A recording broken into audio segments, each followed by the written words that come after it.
नमस्कार, MB news 365 म्हणजे महाराष्ट्रातील बातमीपत्रामध्ये आपले स्वागत आहे। मी मंगेश बोबडे। बघूया आजची विशेष बातमी। बातमी बघण्यापूर्वी आमच्या चॅनलला लाईक आणि सबस्क्राइब करायला विसरू नका। प्राचीन चंद्रभागेश्वर महादेव संस्थान महादेव घाट येथे महाराष्ट्र देवस्थान समितीच्या वतीने चांदूर रेल्वे, धामणगाव रेल्वे व नांदगाव खंडेश्वर तालुक्यातील संयुक्त मंदिर समितीची बैठक उत्साहात पार पडली। बैठकीला 80हून अधिक मंदिराचे विश्वस्त, अध्यक्ष, सचिव, पुजारी व धर्मप्रेमी नागरिक उपस्थित होते। बैठकीत मंदिराचे संरक्षण, देवस्थान इनाम, जमिनी, पारदर्शक व्यवस्थापन, कायदेशीर मार्गदर्शन आणि मंदिर विकासावर सविस्तर चर्चा झाली। एक मंदिर, एक संघटन, एक दिशा हा संकल्प स्वीकारत मंदिराच्या सशक्त संघटनाचा निर्धार करण्यात आला। यावेळी अमरावती जिल्हा कोर कमिटीची घोषणा करण्यात आली, तर धनराज वेलणकर यांची वर्धा जिल्हा संघटक म्हणून नियुक्ती करण्यात आली। बैठकीचे संचालन बच्चू वानर यांनी केले, तर सुनील अग्रवाल यांनी आभार मानले। महाराष्ट्र देवस्थान समितीने आगामी काळात जिल्ह्यातील प्रत्येक तालुक्यात अशाच बैठका घेण्याचा निर्णय जाहीर केला। तसेच महाराष्ट्र देवस्थान समिती व प्राचीन चंद्रभागेश्वर महादेव संस्थान यांच्या वतीने करण्यात आले आयोजनासाठी माननीय कैलास गिरोडकर, अध्यक्ष, चंद्रभागेश्वर महादेव संस्थान चांदूर रेल्वे, श्री ओम प्रकाश पारवानी, अध्यक्ष, महारुद्र मारुती संस्थान जागीरपूर, श्री कैलास कुमार पनपालिया, संघटक, महाराष्ट्र देवस्थान समिती, माननीय श्री आशिषजी मारुडकर, संघटक, सचिव, श्री पिंगळादेवी संस्थान, निलेश टवलारे, संघटक, महाराष्ट्र देवस्थान, श्री कृष्ण माहोरे, विश्वस्त, रुक्मिणी विदर्भपीठ, श्री धनराजजी वेलणकर, विश्वस्त, श्री रघुनाथ महाराज संस्थान गंगापूर आर्वी, श्री कृष्णभाऊ मारोडकर, विश्वस्त, दत्त मंदिर मंगळूर दस्तगीर, ॲडव्होकेट श्री नरेशजी पारडसिंगे, अध्यक्ष, बार असोसिएशन धर्मदाय कार्यालय अमरावती, माननीय श्री प्रवीण भाऊ गुईखेडकर, बेंडोजी बाबा महाराज मंदिर गुईखेड इत्यादी मंदिरातील अध्यक्ष तथा सदस्य उपस्थित होते। ब्युरो रिपोर्ट, MB न्यूज, महाराष्ट्रातील बातमीपत्र, चांदूर रेल्वे। आपण कुठेतरी एक झालं पाहिजे। देवस्थान हे आपली काळाची गरज आहे।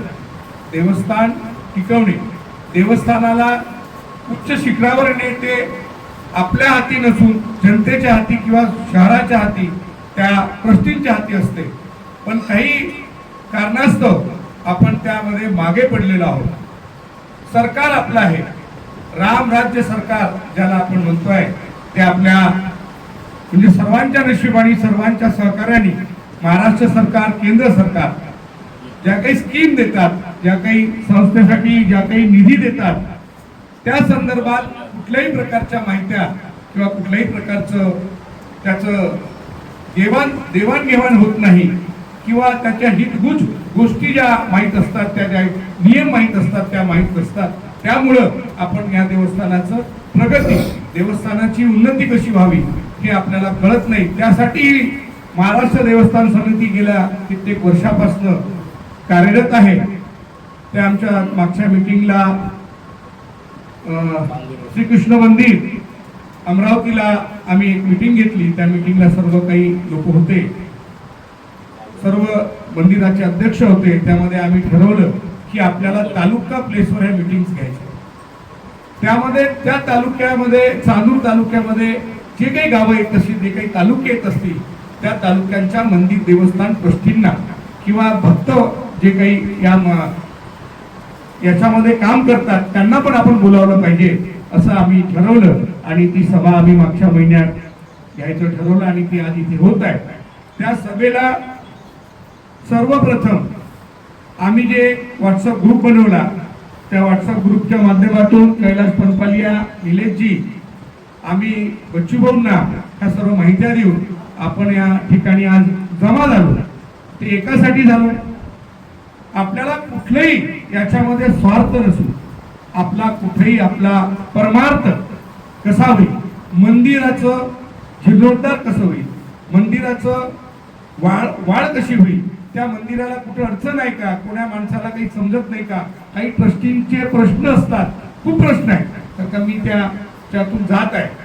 गेली 5 वर्ष झाले आम्ही या मंदिराच्या एका साध्या शेतासाठी किंवा एका नाव नोंदणीसाठी किंवा तुम्ही ज्या त्यांचं वकील साहेबांचं जे नाव घेतलं आता ते आपल्याला मार्गदर्शन करतील त्या विषयात.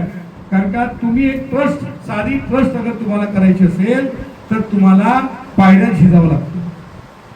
एक साध्या ट्रस्ट मध्ये एक नाव चेंज करायचं आहे, त्याच्यामध्ये अमका कागद, ते कागद, मग ती केस, मग त्या वकील साहेबांकडे द्या, मग ते तुम्हाला करतील. पण या माहिती प्रत्येकाला नसतो, प्रत्येक देवस्थानाच्या त्या व्यक्तीला ती माहिती नसतो. त्यासाठी आपण एक समूह, आपण एक संघटन तयार. इथं कोणी अध्यक्ष नाही, इथे कोणी सचिव नाही, इथे कोणताही मान नाही. फक्त तुम्ही म्हणाल की स्टेजवर बसले मग आता यांचं काय, म्हणजे काही गोष्टी का क्लिअर करत आहे की या तुम्ही कुठेच मी मोठा, तो लहान हा विषय होतो आणि ती ट्रस्ट, ती संस्था ती मागं जाते. हे मी पाहिलंय. त्यामुळे आपण इथे कोणी असं समजू नये, हे फक्त आपण एक समूह आहे, प्रत्येक माणूस हा इथला कार्यकर्ता आहे.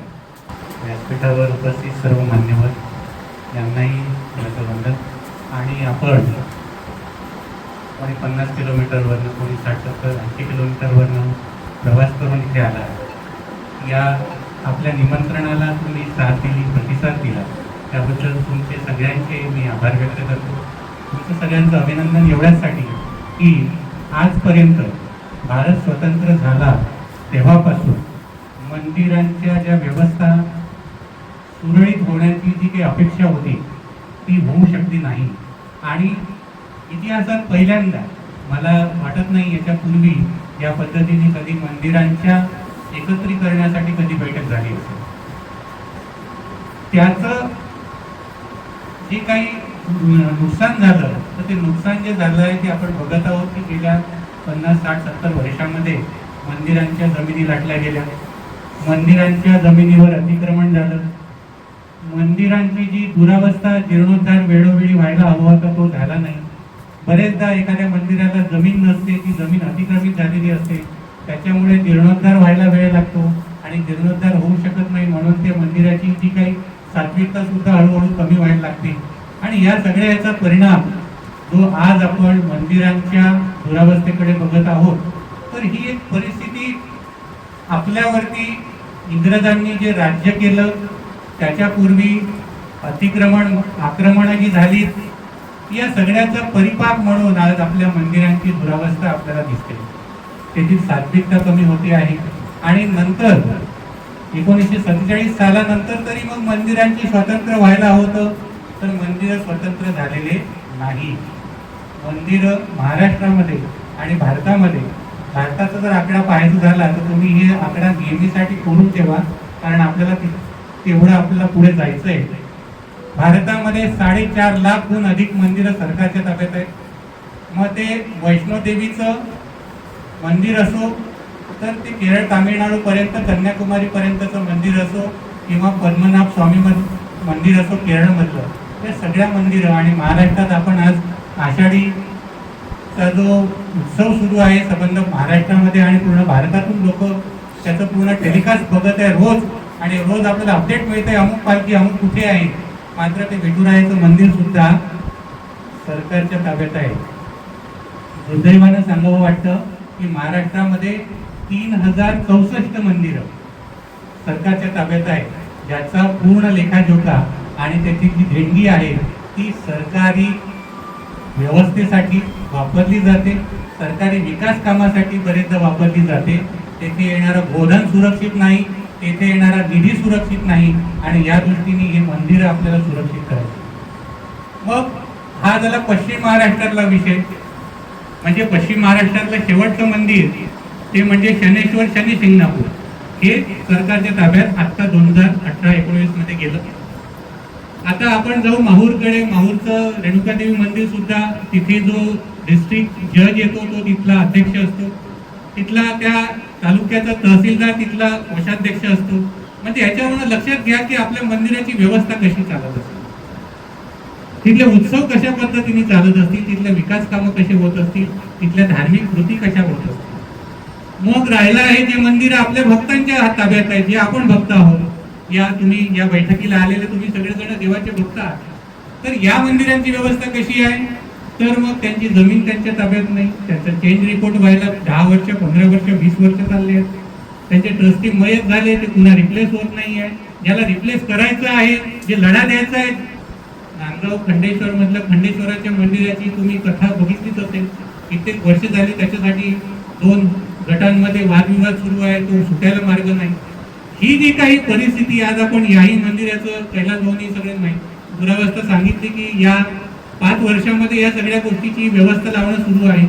तर या सगळ्या याचा जर आपण अभ्यास केला एकंदरीत तर आपल्याला संघटित होऊन धर्मकार्य, मंदिरांचं रक्षण, मंदिरांच्या सात्विकतेचं रक्षण, मंदिराच्या परिसराचं रक्षण, फक्त मंदिर सुरक्षित करून चालणार नाही तर मंदिराच्या परिसराचं पण रक्षण, तिथे मांस विक्री होऊ नये, तिथे अनधिकृत कुठला बिअर बार उघडला जाऊ नये, त्याच्या पंचक्रोशीमध्ये कुणी जुआ खेळू नये, त्याच्या सगळ्या सात्विकतेचा आणि सुरक्षेचा प्रश्न जेव्हा निर्माण होतो या सगळ्या दृष्टीने आपल्याला उपाययोजना काढाव्या लागेल.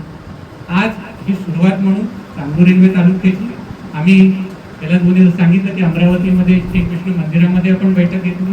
आपल्यालाही माहिती नाही, मी पहिल्यांदा या मंदिरामध्ये आलो, चांदूर रेल्वेतले काही लोक किंवा आसपासचे लोक पहिल्यांदा या मंदिरात आले असतील. म्हणजे याचा अर्थ काय तर आपल्याला मंदिर पर्यटन हे विकसित केलं पाहिजे.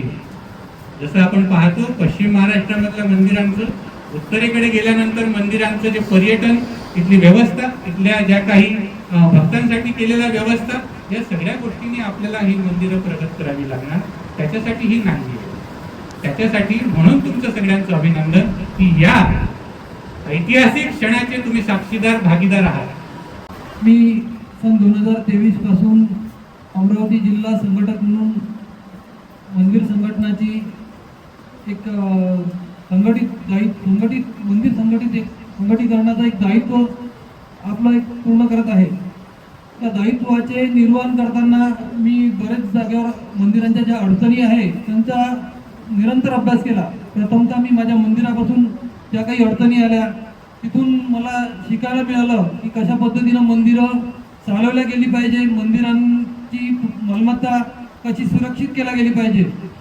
सन 2023 मध्ये आम्ही पुणे येथे एक परिषद झाल्यानंतर माझ्या नेतृत्वामध्ये अमरावती जिल्हा महेश भवन समिती येथे फार मोठी एक परिषद संपन्न झालेली होती. त्या परिषदेला 600हून अधिक विश्वस्त त्या परिषदेला आले होते. कदाचित त्यावेळेस प्रत्येक जिल्हा प्रत्येक ठिकाणी आम्ही संपर्क करू शकलो नाही, पण जिथे जिथे संपर्क करायचा प्रयत्न केला तिथं आम्ही निरोप पोहोचवले. त्यामधून ज्यांचं शक्य झालं ते त्या परिषदेला उपस्थित होते आणि त्या परिषदेला social media management, temple management आणि मंदिरांची एक सकारात्मक भूमिका कशी राहिली पाहिजे आणि मंदिरातून कशा पद्धतीनं एक ऊर्जा निर्मिती होते आणि कशा पद्धतीनं मंदिरांना लोक जोडले गेले पाहिजे, या साऱ्या गोष्टी तिथं एक वेगवेगळ्या पद्धतीचं प्रश्नावली अशा स्वरूपात ते कार्यशाळा आयोजित केली होती. या परिषदेला भीमाशंकर येथील अध्यक्ष आणि विविध जागेवरून राज्यातून लोक मार्गदर्शन करायला आले होते. तदनंतर संघटनेचं असंच कार्य आम्ही वाढवत सुरूच ठेवलं आणि प्रत्येक जागेवर अडचणी ज्या संघटनेच्या माध्यमातून मंदिरांच्या सोडवण्याचा प्रयत्न केला.